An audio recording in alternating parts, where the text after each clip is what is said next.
अरे देवर जी आप। हाँ भाभी, ये क्या कर रही थी आप?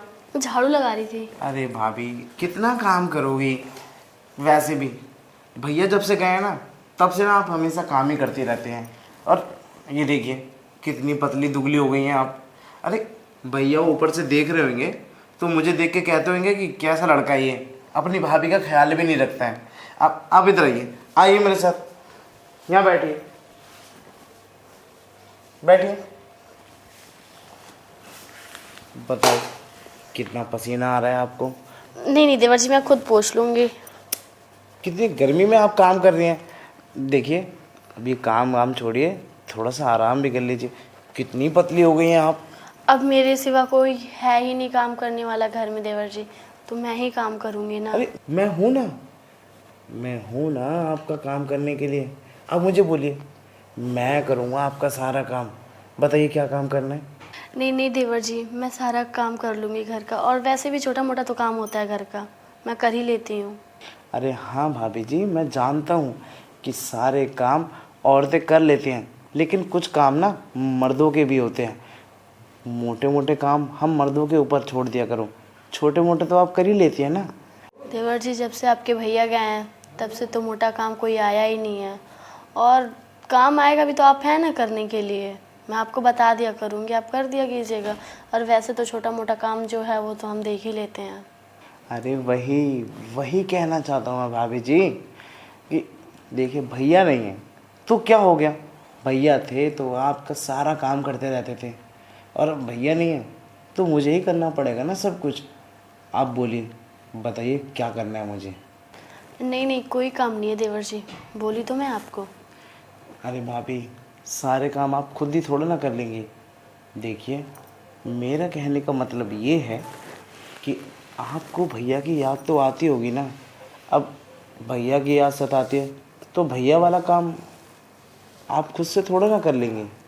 देवर जी आप क्या कहना चाह रहे हैं, हमको कुछ समझ में नहीं आ रहा, साफ साफ बोलिए ना क्या कहना चाहते हैं आप। अरे भाभी जी आप इतनी भी भोली मत बनिए, मैं क्या कहना चाहता हूँ आप समझ नहीं रही हैं। देखिए औरतों के कुछ अपने पर्सनली भी काम होते हैं जो कि सिर्फ और सिर्फ आदमी ही कर सकते हैं, और इस घर में तो आदमी मैं ही हूँ।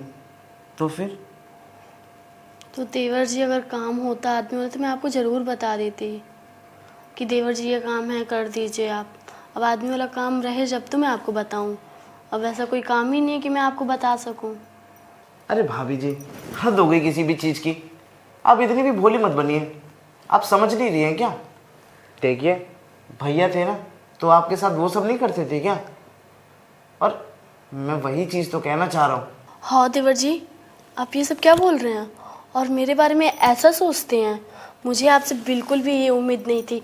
आपके भैया को गए हुए अभी कुछ दिन भी नहीं हुए और आप मेरे पे ही डोरा डाल रहे हैं, अपनी बड़ी भाभी पे।